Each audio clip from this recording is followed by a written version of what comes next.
Bueno, buenos días, buenas tardes, buenas noches, como siempre.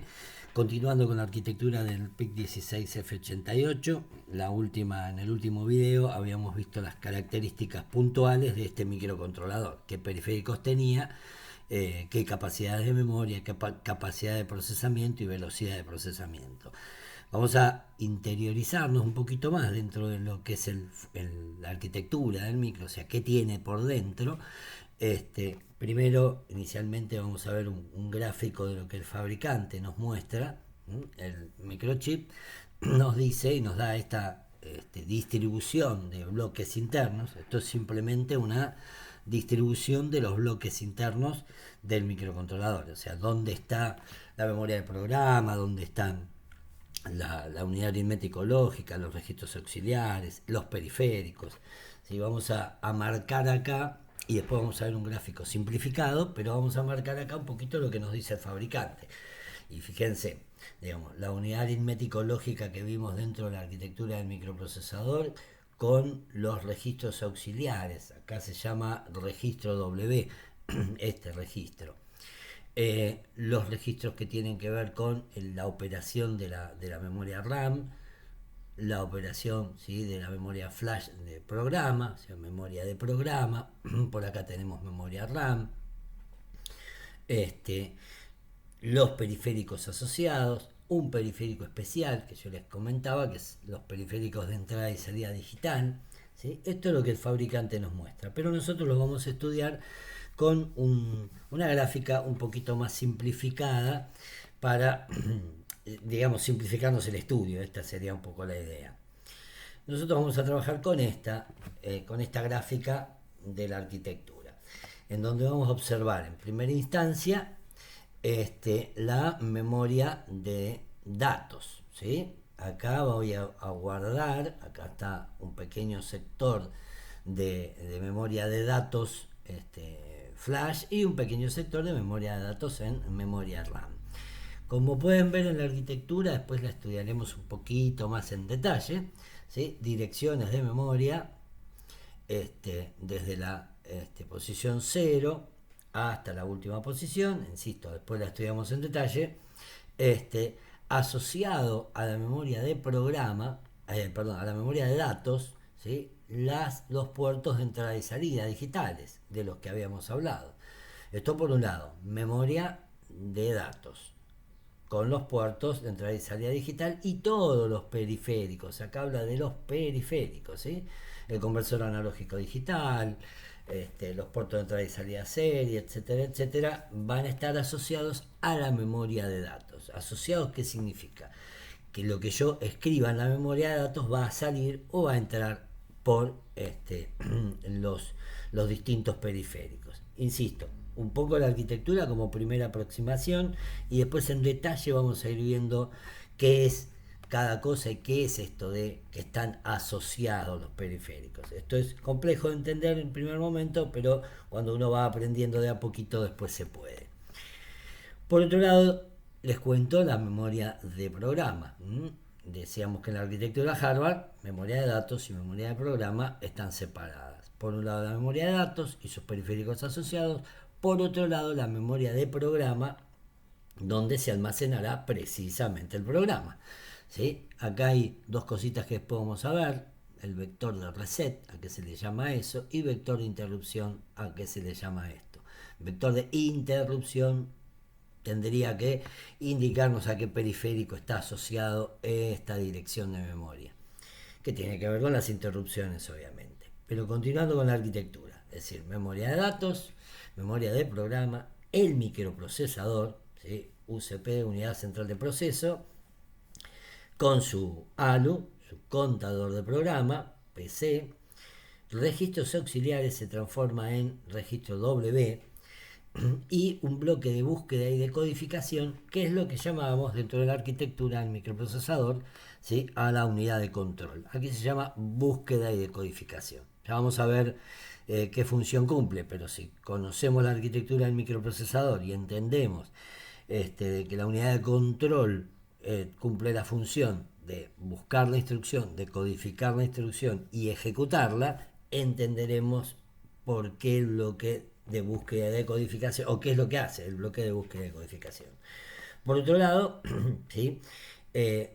Un circuito de oscilador, un circuito de reset, y vamos a detenernos después en cada una de estas partes. Decía, en primera instancia, memoria de datos, memoria de programa, microprocesador, la conectividad del microprocesador a través de buses con la memoria de programa, la memoria de datos, ¿sí? Y los periféricos especiales y el circuito de reset y el circuito del oscilador. Acá hay un pequeño sector de memoria llamado pila, que no tiene que ver con una pila con una pila alcalina, con una pila que da alimentación, sino tiene que ver con una pila de posiciones de memoria. Ya vamos a ver para qué se usa también. Inicialmente esta primera aproximación es entender, es conocer, más que entender, conocer. Porque no hay nada que entender, el fabricante lo diseña de esta manera, la arquitectura me dice que tengo que diseñar de esta manera y no tengo que entender, tengo que conocer que es así y nada más. Memoria de datos, memoria de programa, microprocesador, buses de conexión, bus de datos, bus de instrucciones, bus de direcciones, y un bus de control, que son las líneas que conectan a cada uno. Dicho esto, que tiene que ver con la arquitectura, entendamos un poquito qué hace cada bloque funcional. Pasamos a esto, a qué hace cada uno de los bloques funcionales. Si bien ya lo tenemos conocido, porque estudiamos al microprocesador, hay algunos pequeños detalles y diferencias que vamos a marcar a partir de acá. Y empecemos por el microprocesador, la parte interna del microprocesador. PC, contador de programa, conserva la dirección de memoria de la próxima instrucción a ejecutar. Esto no cambia, ¿sí? Entendamos que es un microprocesador, no cambia. Al igual que la unidad aritmético lógica, realiza las operaciones aritméticas y lógicas que nos solicite el programa. Registro W, les decía, es un registro auxiliar. Es uno de los que llamábamos en la arquitectura del microprocesador registros auxiliares. Es decir, se utilizan para operaciones de la unidad aritmético lógica como un registro intermedio donde guardo valores que después me van a servir para ejecutar la instrucción. Y el bloque de búsqueda y decodificación, como decía hace un ratito, es la unidad de control, básicamente. Busca la instrucción, la decodifica, o sea, determina qué instrucción es y la ejecuta.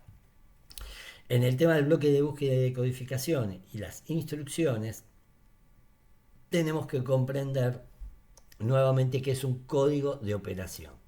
El código de operación es la instrucción en binario. Por ejemplo, leer A se traduce como 1, 0, 1, 0, etcétera, etcétera.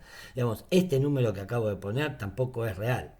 Para saber cuál es el número exactamente de una instrucción, y el manual digamos, en la hoja de datos del microcontrolador me va a decir cuál es el código de operación, o sea, cuál es la instrucción en binario que corresponde a un leer A, por ejemplo.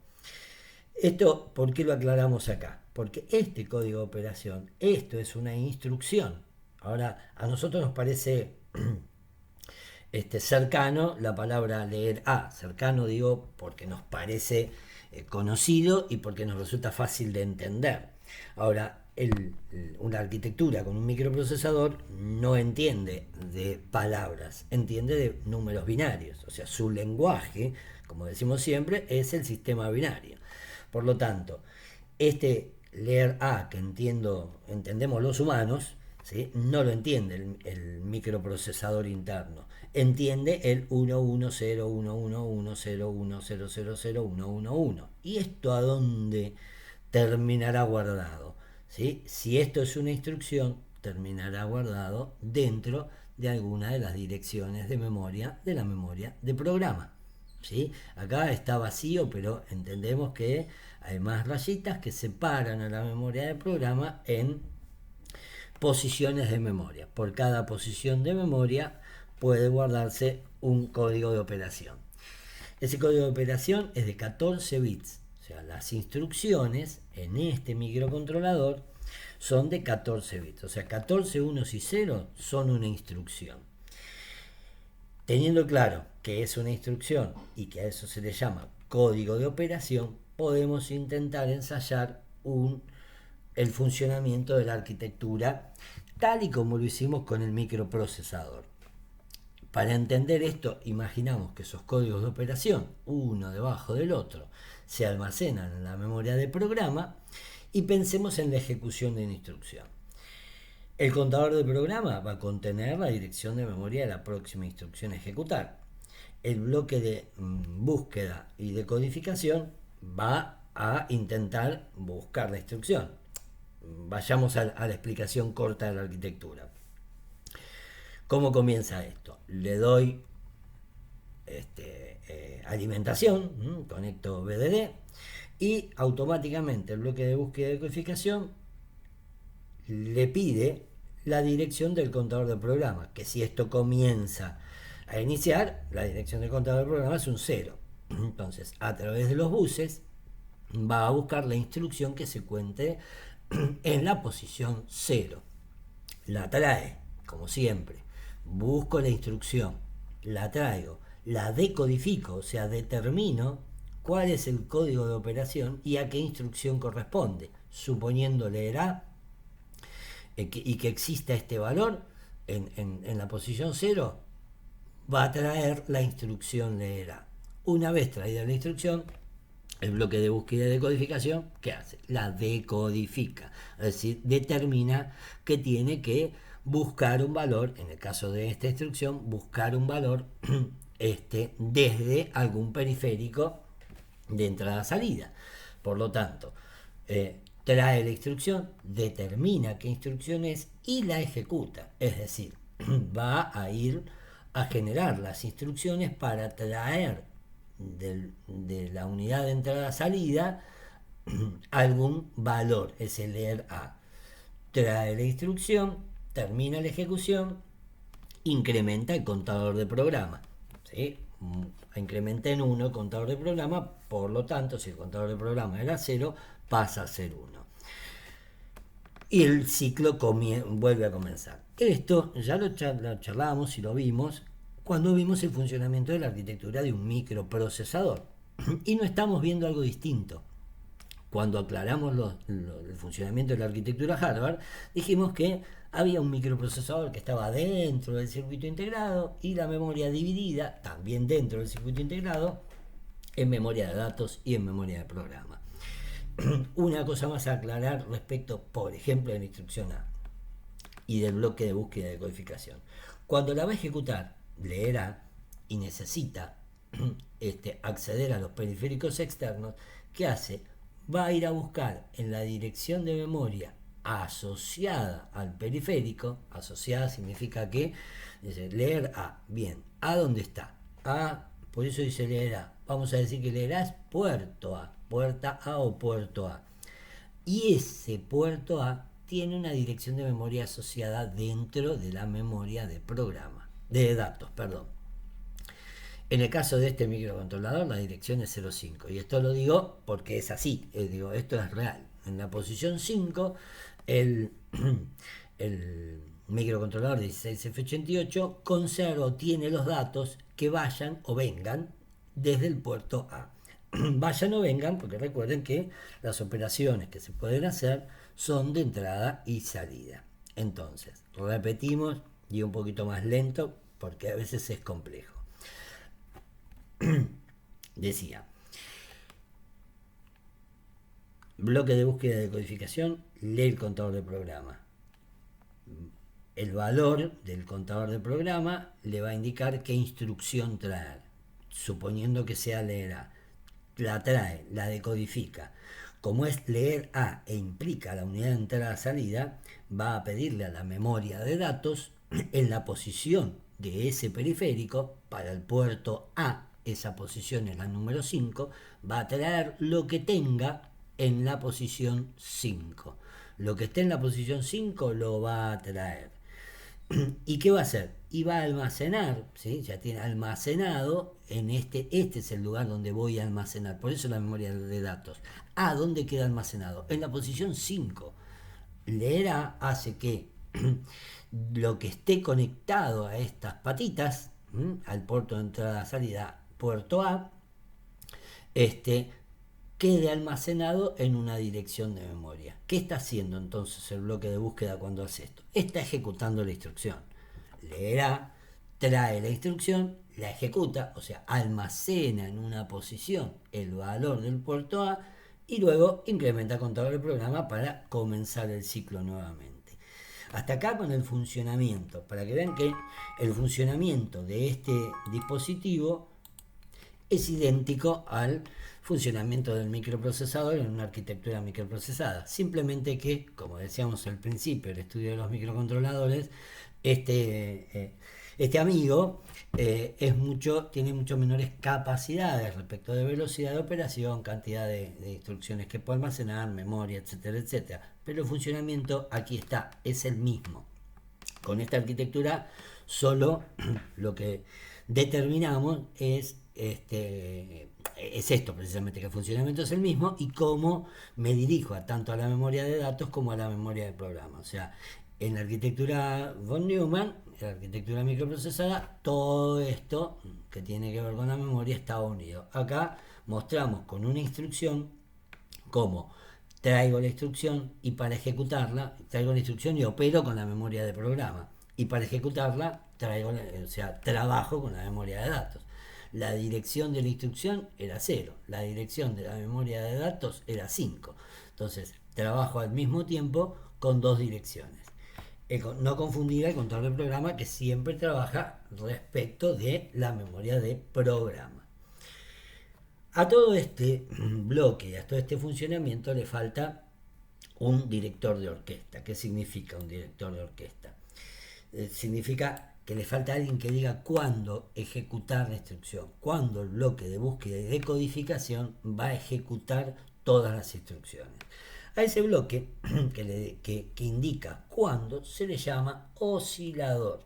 Aquí en la arquitectura hay una entrada, si se fijan, si las flechas son hacia adentro del microprocesador, o sea, indica que es una entrada al microprocesador, que le dice cuándo ejecutar las instrucciones. Dijimos que su capacidad máxima de velocidad de ejecución, en el caso de este microcontrolador, ¿sí? Era de hasta 20 MHz.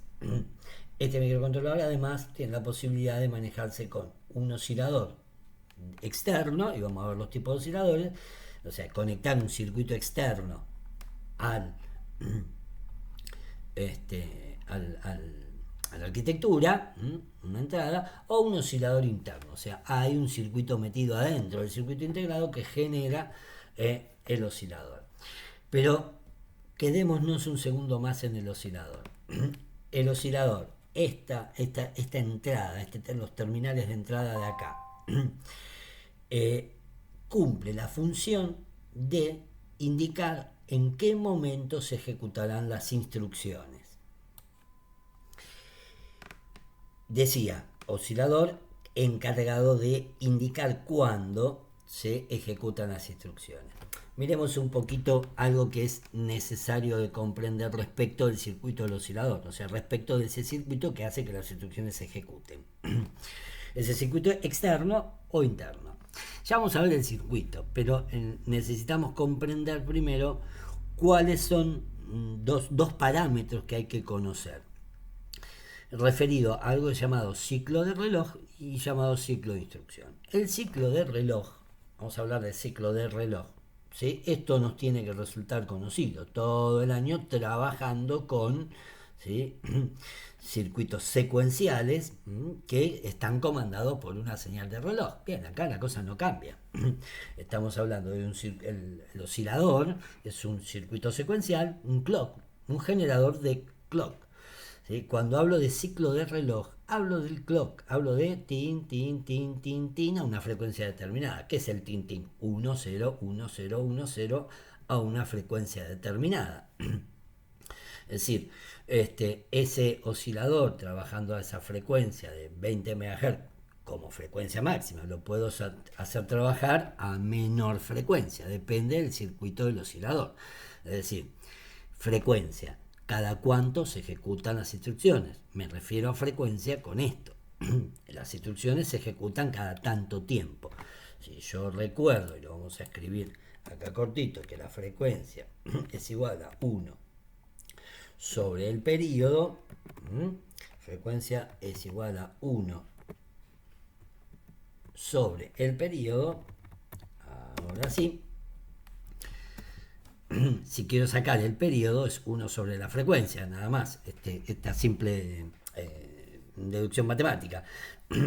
¿Y qué es el periodo? El periodo es el ciclo, el tiempo que le lleva al reloj pasar de 1 a 0 y de 0 a 1. Ahora, las instrucciones no se ejecutan todas en un clock, una instrucción, un 1-0, una instrucción. Eso no es así en el microcontrolador. ¿Cómo se ejecutan las instrucciones? Cada 4 pulsos de clock se ejecuta una instrucción. O sea, el tiempo que le lleva al bloque de búsqueda y decodificación traer la instrucción, decodificarla y ejecutarla, ese tiempo son 4 pulsos de reloj. Por cada 4 pulsos de reloj tengo una instrucción que se ejecuta. Es decir, el ciclo de reloj es una cosa. ¿Qué son los pulsos de clock? Es la frecuencia del oscilador. Y el ciclo de instrucción es cuánto tiempo le lleva ejecutar esa instrucción. ¿Cuánto tiempo, repito, le lleva ejecutar esa instrucción? Cada 4 pulsos de reloj se ejecuta una instrucción. Y acá hacemos la diferencia. El ciclo de reloj es la frecuencia. El ciclo de instrucción son la cantidad de pulsos que le lleva ejecutar la instrucción. Esto es importante a la manera de entender, porque si yo puedo decir, vamos a poner un ejemplo muy fácil. Yo digo que estoy trabajando con un reloj de 1 MHz. 1 MHz, si saco el periodo, es un microsegundo. No quiere decir que las instrucciones, que cada instrucción se ejecuta cada 1 microsegundo. ¿De dónde saqué este valor? Retrocedo un cachito. ¿Sí? ¿De dónde saqué este valor? 1 MHz, frecuencia de 1 MHz, 1 sobre el periodo, periodo, lo vamos a hacer para que quede claro, periodo es 1 sobre la frecuencia. 1 dividido 4 MHz, 1 dividido 4 millones, ¿sí? Me va a dar 1 microsegundo. 1 dividido 4 millones me da menos de 1 microsegundo. Ahora, si a esto lo multiplico por 4, ¿sí? Me va a dar el ciclo de instrucción, cada cuánto se ejecuta una instrucción. ¿Qué estoy diciendo? Y repito, para que tal vez en el ejemplo quede un poco más claro. Que una instrucción se ejecuta cada 4 ciclos de reloj. Punto. ¿Se puede calcular el tiempo de ejecución de un programa? Claro que se puede. Pero tengo que conocer todos los códigos de operación, porque cada instrucción tal vez deriva en más códigos de operación. Por lo tanto, ¿se puede conocer el tiempo que tarda un programa en ejecutarse? Sí. Y va a depender de algo también, del lenguaje de programación que estemos utilizando. En este caso nosotros vamos a trabajar en un lenguaje de programación en C, como lo habrán visto en otra asignatura donde ven lenguaje de programación, y a veces esas traducciones que hace el compilador, y hablo de cosas y de conceptos que tienen que ver con programación ya vistos, no en esta materia, esa traducción que hace el compilador respecto de la instrucción del lenguaje C a código de operación, tal vez genera varias instrucciones en el medio, por lo tanto el cálculo de tiempos desde el lenguaje C a los ciclos de reloj y de instrucción es más complejo, o sea, no se puede hacer de manera tan fácil. Pero sí tengo que tener claro el concepto, o sea, que un programa con un oscilador de tantos megahertz no se ejecuta a esa velocidad, sino 4 veces menos, porque le lleva 4 ciclos de reloj ejecutar una instrucción. Por eso defino una instrucción llamada, o sea, un concepto llamado ciclo de instrucción, que es 4 por el periodo del oscilador, es decir, 4 veces lo que el oscilador le lleva, por esto. Retomando y resumiendo el concepto del oscilador. ¿Qué función cumple el oscilador en la arquitectura? Decirle cuándo ejecutar las instrucciones. ¿Por cada pulso del reloj se ejecuta una instrucción? No. Le lleva en este microcontrolador 4 pulsos del reloj, 4 clocks, ejecutar una instrucción. Si el oscilador, para hacernos esta pregunta, si el oscilador se desconecta, no existe, corto la conexión acá, ¿el programa podría funcionar? No, porque no tiene cuándo, no tiene quien le diga, no tiene clock. Si no hay reloj en un circuito secuencial, como todos los que venimos viendo, no hay funcionamiento del dispositivo secuencial. Por eso es importante comprender que va a estar asociado a todo este circuito integrado un circuito llamado de reloj o clock que lo haga funcionar, que le diga cuándo funcionar. Es un dispositivo secuencial. Todos los dispositivos secuenciales tienen una señal de reloj que comanda o da la orden para que funcione en un determinado momento o no. Por último, vamos a mirar un poquito la arquitectura de la memoria de programa y de la memoria de datos. Esto es a modo informativo, acá no hay que comprender. Vamos a ver una serie de datos que nos van a permitir entender un poquito la memoria de programa y la memoria de datos.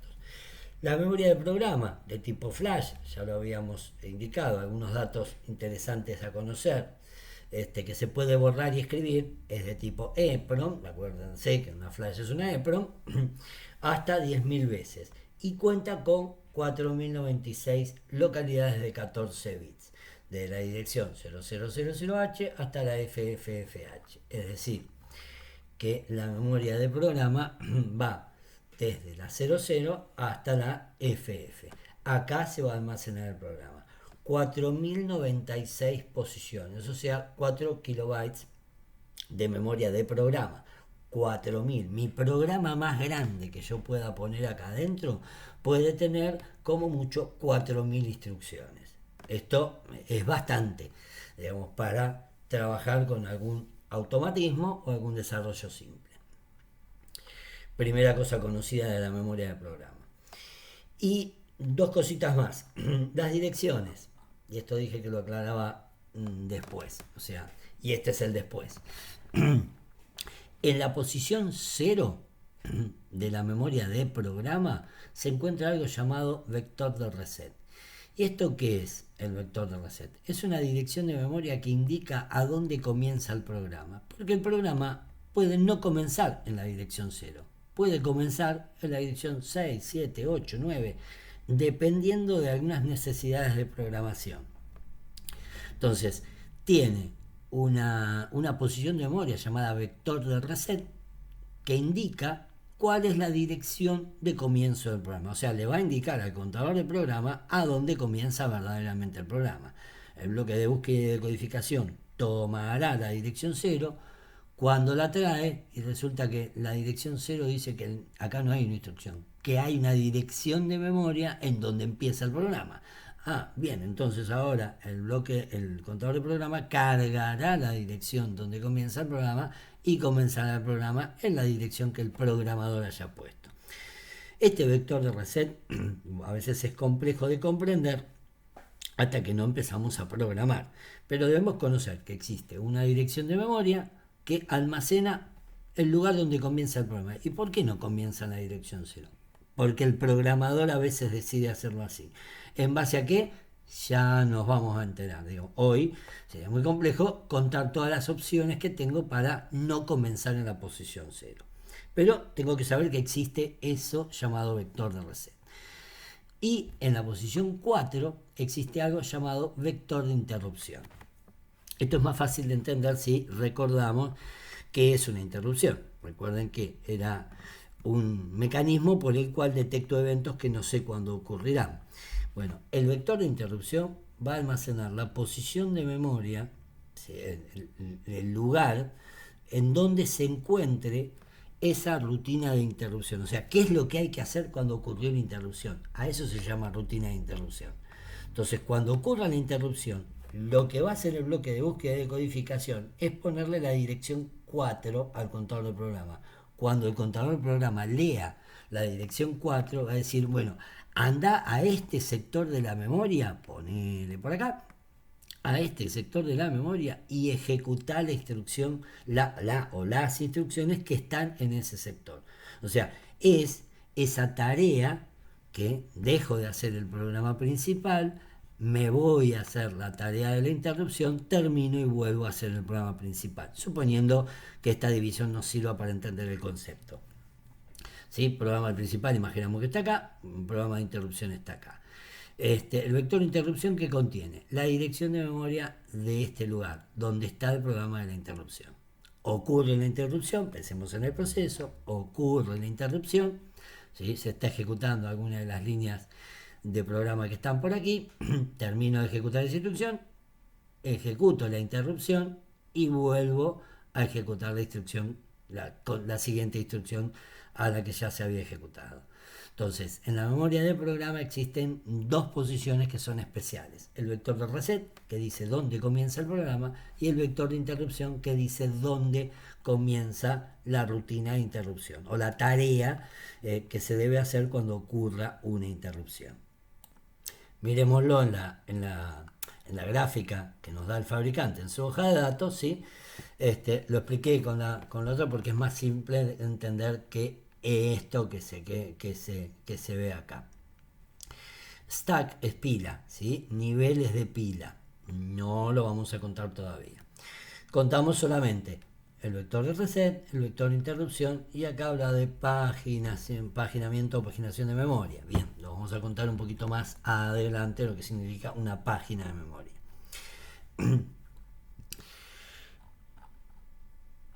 Volviendo, memoria de programa. Almacena el programa, tiene 4096 posiciones, tiene dos posiciones que son especiales, ¿sí?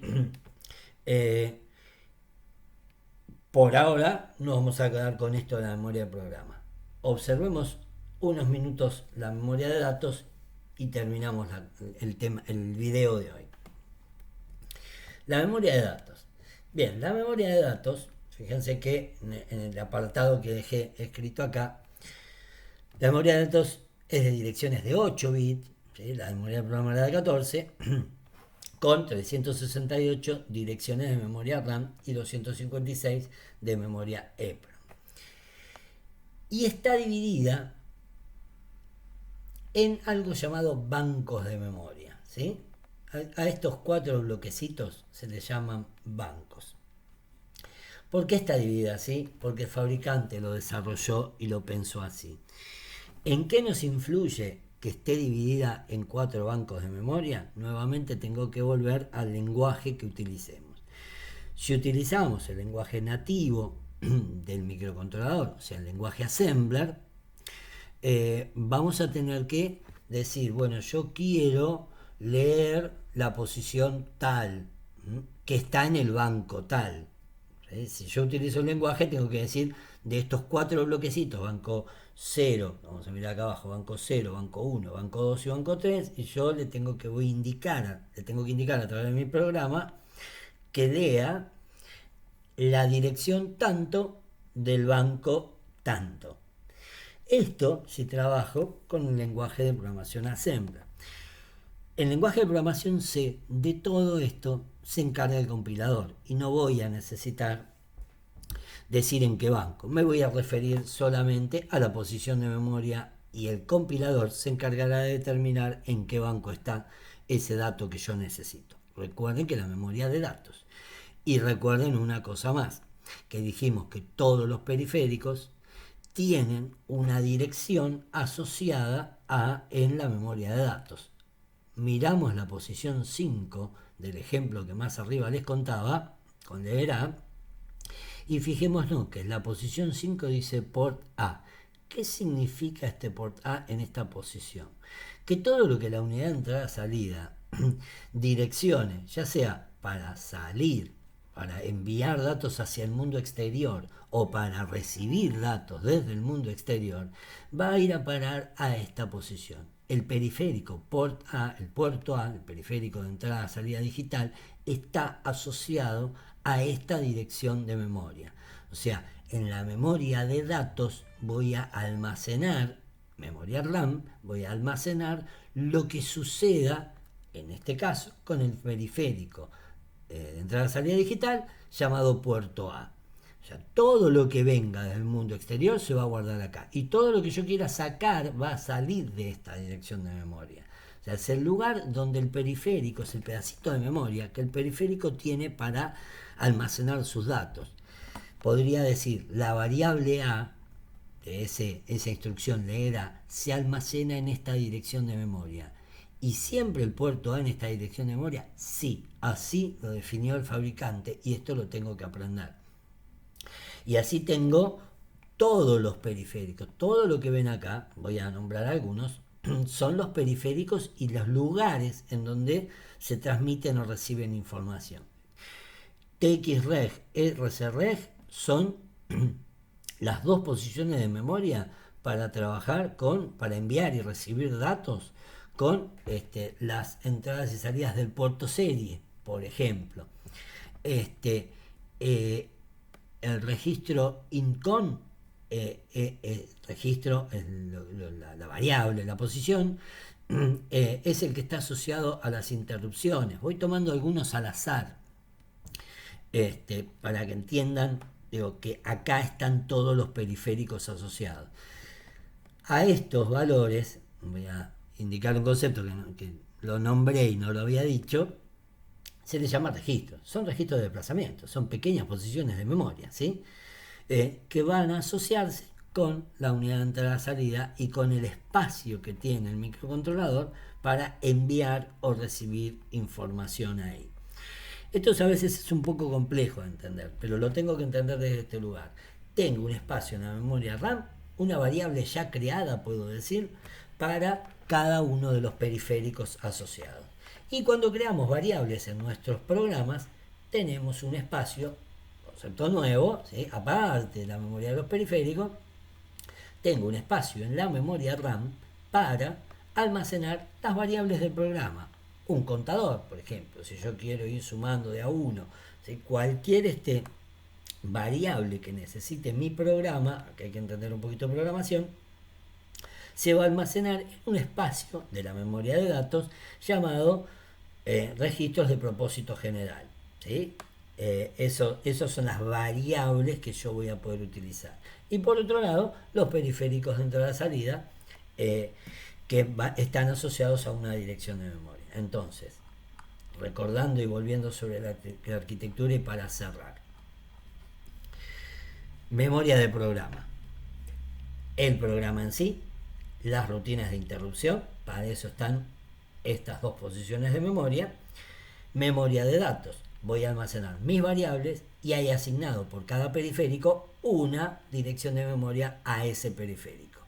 ¿Sí? Tengo mis variables, las que cree, las que necesite mi programa y además las asociadas con la unidad de entrada-salida.